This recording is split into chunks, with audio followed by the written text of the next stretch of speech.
अस्सलाम वालेकुम। आज का हमारा टॉपिक है biology and it's branches. First of all आपके पास बायोलॉजी क्या होता है? Biology is branch of natural science which deal with the study of living organism. Bio आपके पास क्या है? नेचुरल साइंस की एक ब्रांच है जिसमें हम क्या करते हैं, लिविंग ऑर्गेनिज्म के बारे में स्टडी करते हैं। अब लिविंग ऑर्गेनिज्म आपके पास क्या होते हैं? लिविंग ऑर्गेनिज्म होते हैं जो क्या कर सकते हैं, चल सकते हैं, फिर सकते हैं, खा सकते हैं, सांस ले सकते हैं, मतलब जिनके अंदर लाइफ एग्जिस्ट करती है, वो आपके पास लिविंग ऑर्गेनिजम्स हैं।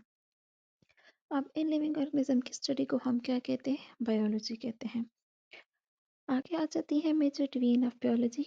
तो बायो की जो मेजर डिवीजन है वो तीन है। एक है जूलॉजी, दूसरा बॉटनी, फिर माइक्रोबायोलॉजी।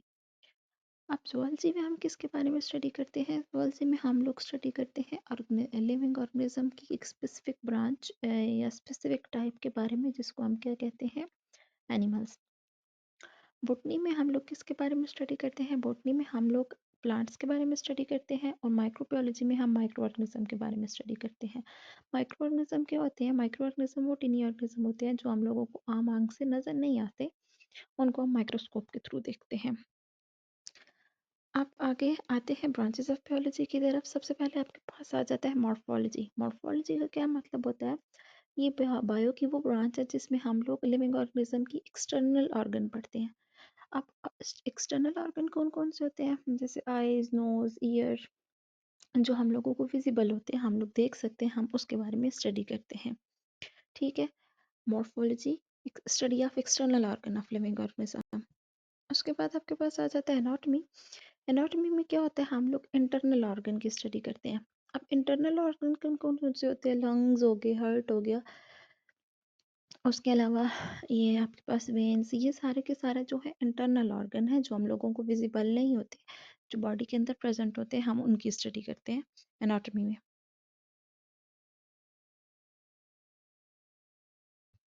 उसके बाद आता है cell biology, study of cell and its organelles. अब सेल क्या है? Cell is a basic structural and functional unit of living organism. Cell तमाम के तमाम लिविंग ऑर्गेनिज्म का क्या है? स्ट्रक्चरल फंक्शन यूनिट है, फंक्शनल यूनिट है। हम सेल के बारे में सेल बायोलॉजी में स्टडी करते हैं। मतलब सेल किस चीज़ से मिलके बना हुआ है, सेल में कौन कौन सी ऑर्गेनेलिज प्रेजेंट है, किस ऑर्गेनेल का क्या काम है, ये सारा का सारा हम लोग किस में पढ़ते हैं? सेल बायोलॉजी में। Histology, study of tissue of living organism. अब क्या होता है? Living organism different cells combine करके आपके पास टिश्यू बनाते हैं। अब उन टिश्यूज़ की स्टडी हम बायो की एक स्पेसिफिक ब्रांच में करते हैं, जिसको हिस्टोलॉजी कहते हैं। टिश्यू आपके पास एनिमल्स टिश्यू हो गए, प्लांट टिश्यू हो गए, और भी हर टाइप के जो टिश्यूज़ होते हैं, हम उनकी स्टडी कौन सी ब्रांच में करते हैं? हिस्टोलॉजी में।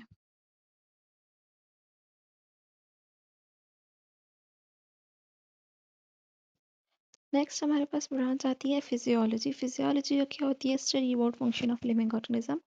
इस ब्रांच में हम लोग क्या करते हैं? लिविंग ऑर्गेनिज्म के बारे में स्टडी करते हैं, उनके फंक्शन के बारे में, कि वो क्या क्या फंक्शन परफॉर्म करते हैं। फंक्शन क्या हो सकते हैं? जैसे लिविंग ऑर्गेनिज्म सांस लेते हैं, रिप्रोड्यूस करते हैं, एक्सपायर करते हैं, ये सारे के सारे इनके फंक्शंस हैं। हम लिविंग ऑर्गेनिज्म की फंक्शंस के बारे में इस ब्रांच में स्टडी करेंगे।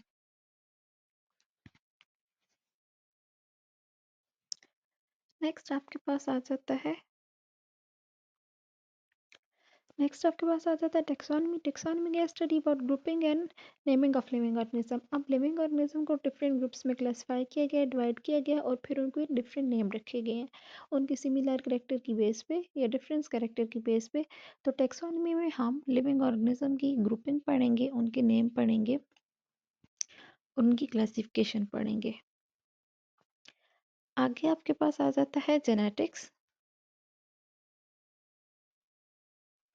नेक्स्ट ब्रांच आती है जिसको हम डिस्कस करेंगे, वो है जेनेटिक्स। जेनेटिक्स क्या होती है? Study of heredity. अब हेरिडिटी क्या होती है? कि पेरेंट्स से जो कैरेक्टर ऑफस्प्रिंग में ट्रांसफ़र होते हैं, उसको हेरिडिटी कहते हैं। तो हम जेनेटिक्स में जो भी कैरेक्टर हैं जो पेरेंट्स से ऑफस्प्रिंग में ट्रांसफ़र हो रहे हैं, उसके बारे में स्टडी करेंगे। क्या क्या कैरेक्टर्स, लाइक कौन कौन सी खसूसियात जो हैं बच्चों की अपने वालदैन से मिलती हैं, उनका चाहे वो फिजिकल अपीयरेंस हो जाए, चाहे वो बिहेवियरल, सारी की सारी जो चेंजेस आती हैं जो उनकी पेरेंट्स से ऑफस्प्रिंग में ट्रांसफ़र होती हैं, उसको हम जेनेटिक्स में स्टडी करते हैं।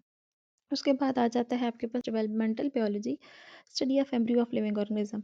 अब लिविंग ऑर्गेनिज्म क्या करते हैं, अपने ऑफस्प्रिंग प्रोड्यूस करते हैं, रिप्रोड्यूस करते हैं, तो वो रिप्रोडक्शन उनकी प्रोसेस के थ्रू होती है। सबसे पहले उसमें क्या होता है कि एग बनता है, फिर फर्टिलाइज होता है, एम्ब्रियो बनता है। तो अब ये जो पूरा का पूरा प्रोसेस है उसको हम लोग स्टडी ऑफ एम्ब्रियो करते हैं। ये हम लोग किस में करेंगे, डेवलपमेंटल बायोलॉजी में। इसमें हम सारी लिविंग ऑर्गेनिज्म की जो डेवलपमेंट की जर्नी होती है उसको डिस्कस करेंगे।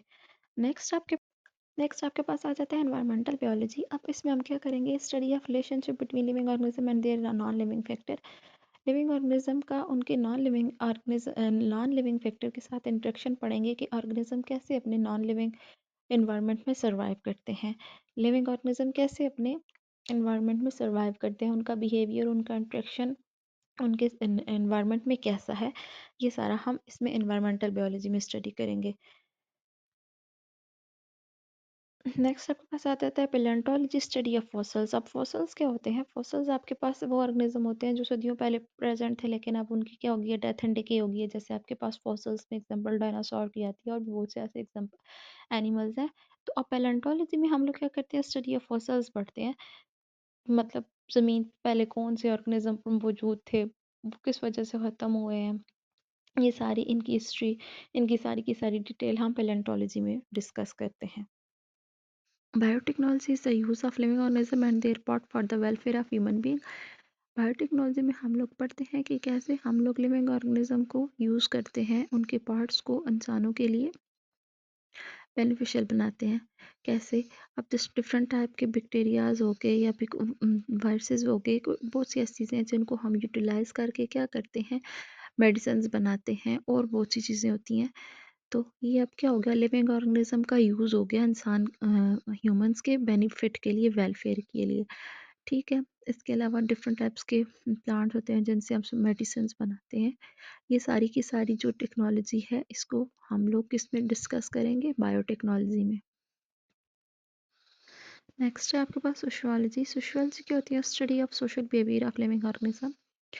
ये कैसे लिविंग ऑर्गेनिजम्स एक दूसरे के साथ सरवाइव करते हैं, रहते हैं, एनवायरनमेंट में उनका बिहेवियर कैसा है, वो कैसे दूसरे ऑर्गेनिज्म के साथ रहते हैं, ये सारा का सारा हम लोग इसमें पढ़ेंगे सोशियोलॉजी में।